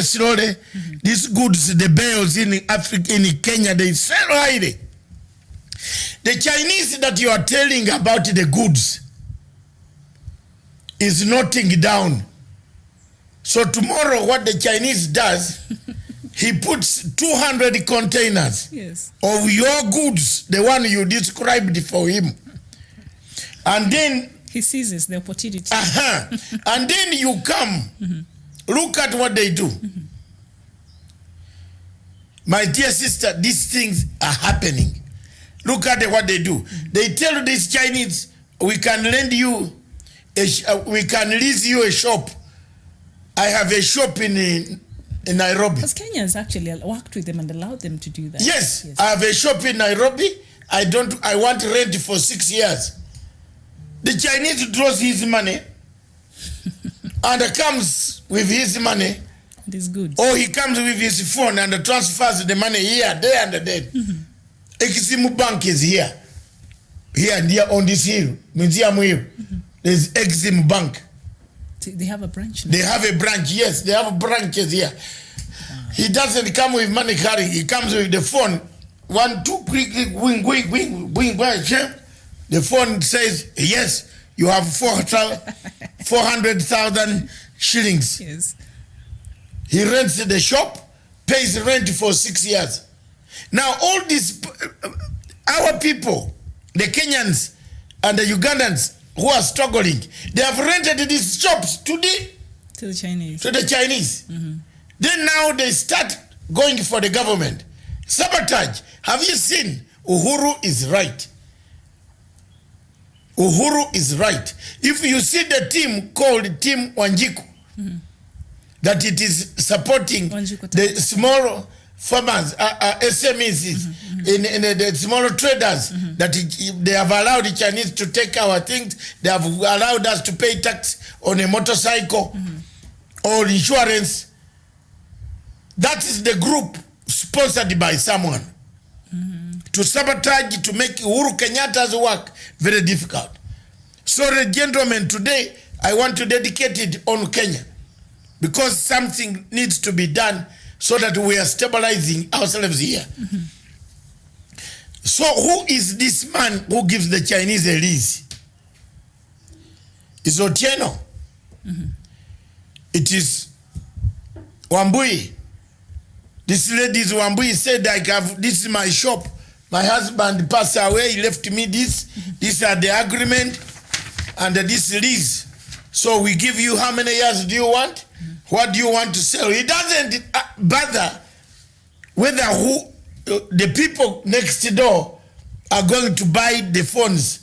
The people next door fly to China plus a ticket to bring the phones. He's selling this shop to a Chinese who will bring the phones in bulk. So whose problem is it? Whom do you blame here? Whom do you blame? Kenyans, you are at fault. We are blaming now the president. We are blaming the government. The Chinese are everywhere. But these are the same men who toiled, who worked in gardens, in farms, on rice farms, in water paddocks, growing rice and doing work to get the money, to save the money which you have gone to borrow. Now you don't want them. We forget so fast. Africans, we forget so fast. Let's move on to another person that we have forgotten so fast. That man is from Libya. Miriam, the Libyan leader, was the most charismatic man on this continent. And have you seen Libyans want him back now? Yes. I saw a news item today earlier when I was preparing for the news, and Libyans now, they're saying their lives were much better when President Bashir was there. Colonel Bashir was the president. So Muammar Gaddafi. Yes, Gaddafi, sorry, not Bashir. So they regret. They do.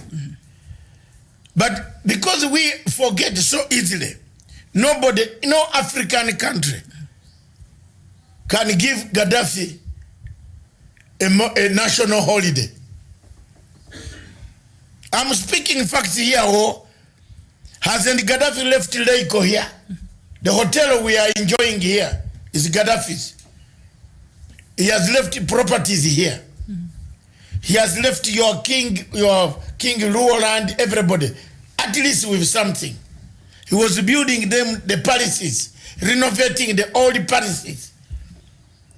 President Museveni up across in Uganda cannot give Gaddafi a National Heroes Day. Gaddafi brought money. Gaddafi gave him guns to fight Obote, to overthrow the government of Uganda. Gaddafi provided training in South Africa for ANC to win the war against apartheid. Gaddafi stood. But ask me, which African country today honors Gaddafi? Zero. Choose your country. But just generally, choose your country and ask me. From all this chaos that we see now, I just read Benin, and of course there are others, DRE, so there's a rise of another militia group. And just across Africa and all this turmoil that we see, we've had before that has gone so bad. Liberia, so many countries have gone, DRC, Central African Republic.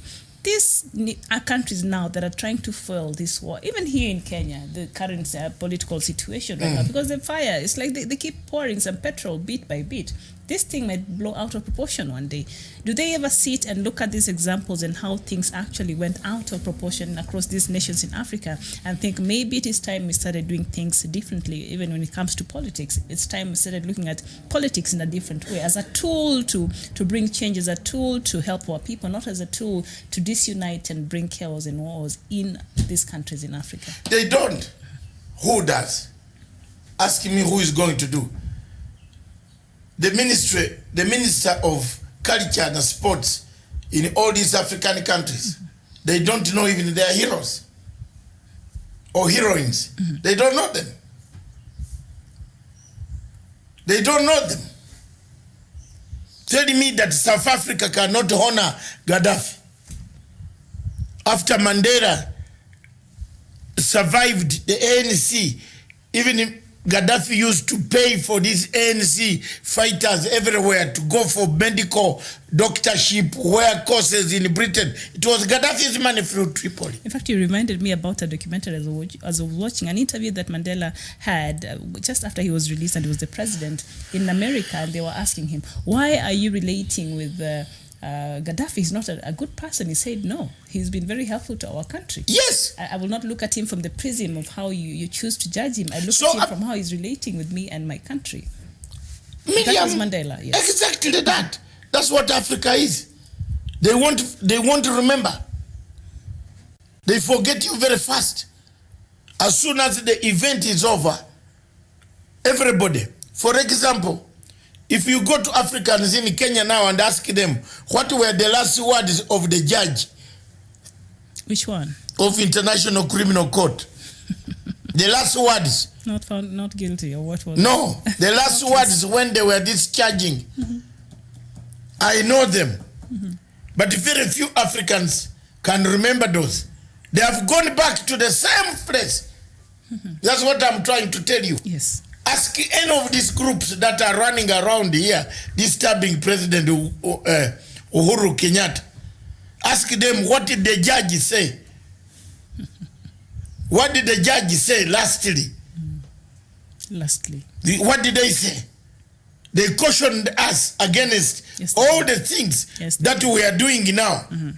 The judges cautioned us. Now, we have forgotten all about it. We have started all the new one that I was a Christian, I am now born, well born. Please, my humbleness, I'm very happy for you to have given me everything.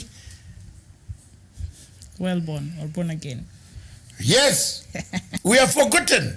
And then at night, we say the things we forget so fast. That these are the things, the statements that made us to reach where we are.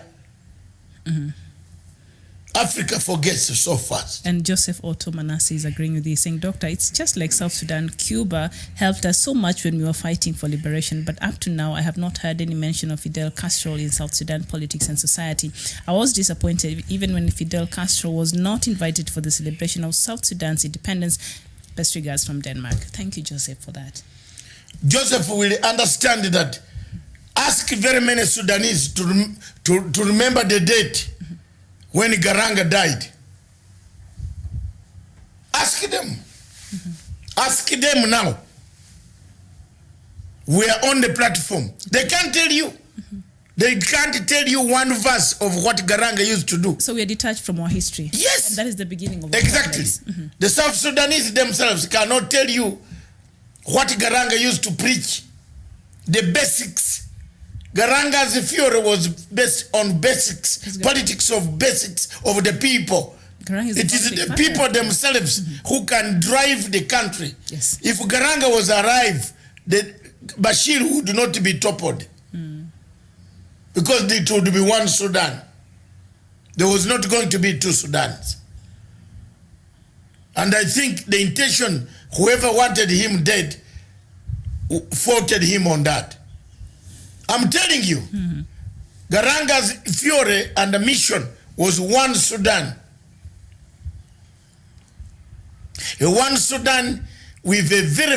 And if it remained one Sudan, and they tried to drill this oil now, do you know that that Sudan would be the most powerful country in here? In Africa, yes.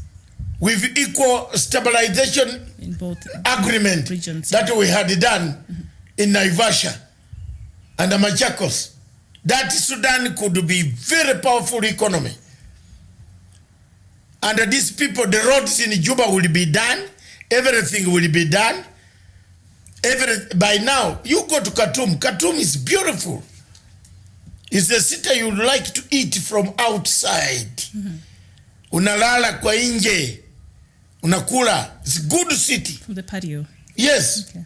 You oversee the Nile. It's beautiful. You can book the hotel and you book the side which oversees the Nile as it flows from my country called Uganda. That is what it is. But nobody can remember Garanga today. Yes. That's why I brought this topic. How fast do Africans forget political history? Let's go. And it is enough forgetfulness that we keep making the same mistakes over and over and over. We have a very selective amnesia, I've realized. For example, let's look at this. Yes. Apart from Tanzanians, if you ask how many people who benefited from Nyerere go to Nyerere's home to see the grave, how many? Or even the wife, right now she's not doing very well, she's sickly. And the children, Nyerere's children, if you find them, some people even want to imprison them. And they're very ordinary citizens. You go to Zambia. How many Africans remember that Kaunda is still alive? They even call him late. He's alive. He's there. He just celebrated his birthday. The president Kiluba, the late Kiluba, Chiluba, imprisoned Kaunda, stripped him of his nationality, and called Kaunda a Malawian. Shame. Thanks God he's gone faster than Kaunda. God took him faster. Because that was disrespect.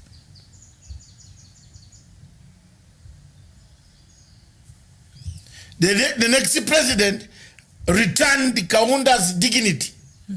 Mwanawasa. And the following president, Satya, how many people remember that there was a president called Mwanawasa? Is it Levi or Levi Mwanawasa? Levi Mwanawasa. How many people remember there was a president called Satya? We forget our political history so fast. And we even ignore those guys. That's why the white man writes his history. The white man remembers Queen Victoria. And they still come and write our history because we cannot write ours properly. Yes, today the British, remember, they celebrate Queen Victoria. Yes. They celebrate the World War II, World War I. Tell me here, people, one of the things that has killed us, what kills us, how many of you people, Kenyans, when the national flag is being removed from the pole at 6, we stand still? How many? That is a requirement. We used to. Even now, if you're passing near a chief camp or Yes. anything and you... No, the whole country. We used to. Idi Amin instilled real fear and respect. and respect. In Uganda, when the flag is being removed, whether you are in the village, because Idi Amin used to have spies everywhere. Yes. You have to stand 6 o'clock. If it knocks 6, if you are driving your car, Stop. Stop. Look, that is discipline. And the people were aware. How many Kenyans can sing the first stanza of the national anthem today? These are things that we need to talk about on our television stations. But instead, we bring Mexico opera. That Mexico opera, I don't know when it will end. I started seeing it in 2006. Has it ended? They buy new ones because they're cheap. No, has it ended? No, it has not ended. It's the same. But also, Dr. Masang, when you look at now, and maybe when President, like in Kenya, Moi used to be the president, we used to have some of that. And these national days, they used to be a big deal. And there was some sense of patriotism, you know? And maybe some fear towards the presidency, but there was some sense of patriotism, the patriotic songs, and maybe we need that back. You see, for Kenyans, what you did, you started diluting yourselves. You're very liberal. Yes, legally, you diluted yourself with the 2010 Constitution. What did you do to the 2010 Constitution? You did this. You removed judges. The first thing that diluted this whole, and the people became comrades, compadres, and comrades. Camaraderie, yes. Yes, Comrade Matsanga. Instead of calling me sir or David, comrade. We killed ourselves. You went to the Supreme Court, this court. You removed people from wearing their gowns and judges. A judge you could not see the judge's face. In London, you don't know which judge is presiding over which case. You only see half of his face here. Here we have displayed the people, and we are displaying problems. The thief can appeal tomorrow. Wait, yes, the thief appeals tomorrow. He comes back and he's free on bail. He comes to Wayday to kill the woman who sentenced her. Have you seen what we did? We diluted our courts. We diluted our institutions. We made everybody a comrade. We made too many institutions, commissions, constitutional commissions, commission of water, commission of this, commission of dogs, commission of this, yes, and RCP. And we still have ministries. And then we have ministries. You wonder. Mama, tell me. We have a problem. We have diluted ourselves. Yes, do we even remember how many ministers we have and who are they? If you give a Kenyan an exam for 1 million shillings to name all the ministers, name by name, nobody will earn that 1 million. I'll name them. I just need to see that 1 million first. So there are so many things. How many people in Africa, for example, remember that there was a Biafran war that killed millions and millions of people? Genocide. But today Biafra is still bleeding. That is the first African genocide. You see? Biafra is still bleeding. But nobody remembers. That's why you find our heads of state, all presidents in Africa, when they reach AU, the timetable is fixed already. The agendas. There's nobody who can put your hand up AOB. and say, I have a special matter.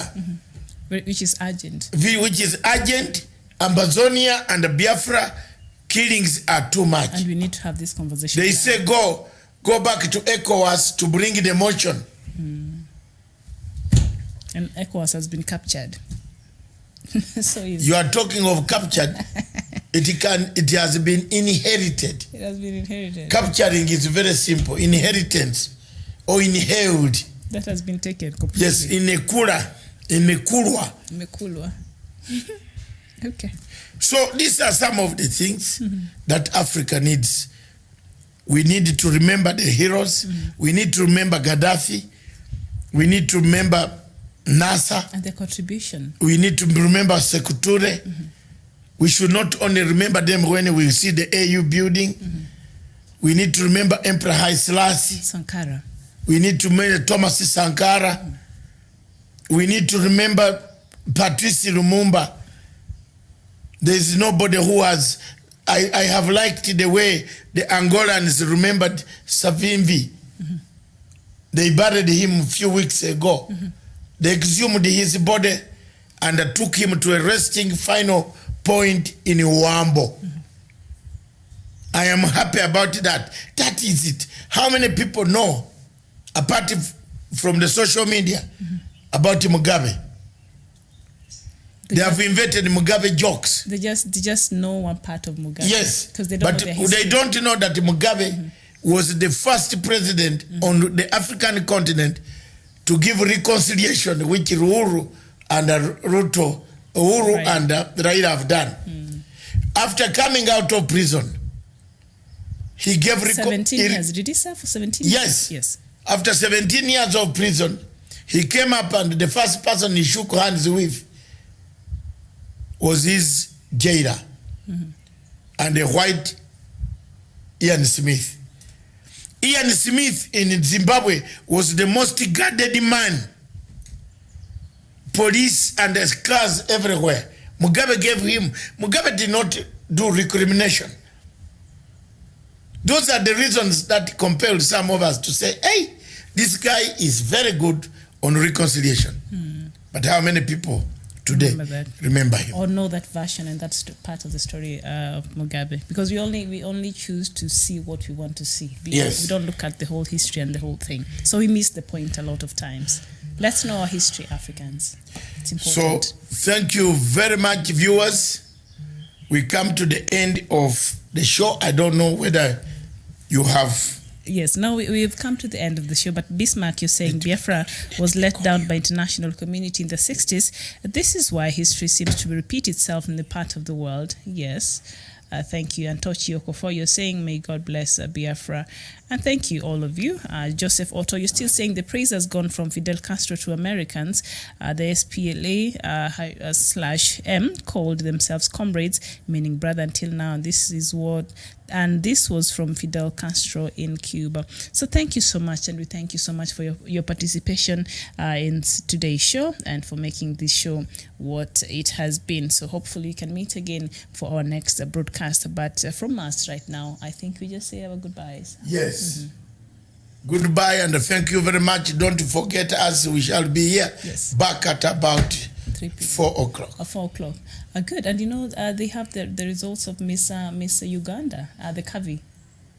How was I not going to remind you this before I left here? I told you. We'll talk about it. And I want them to...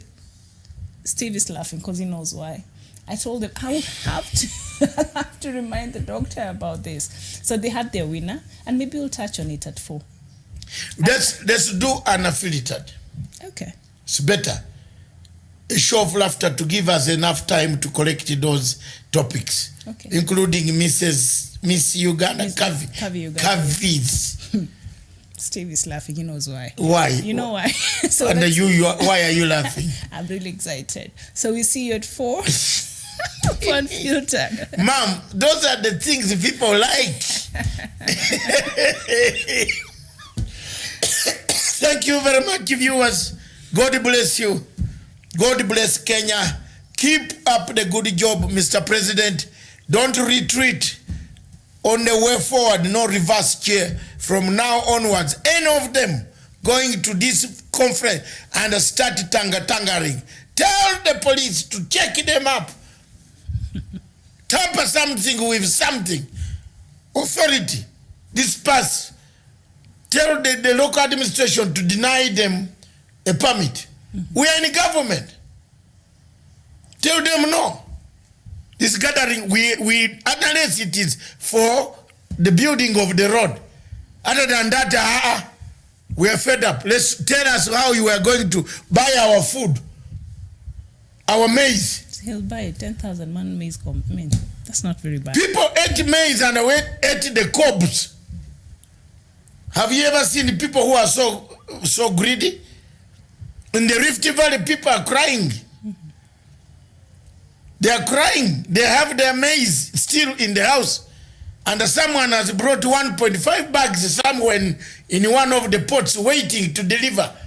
Aye.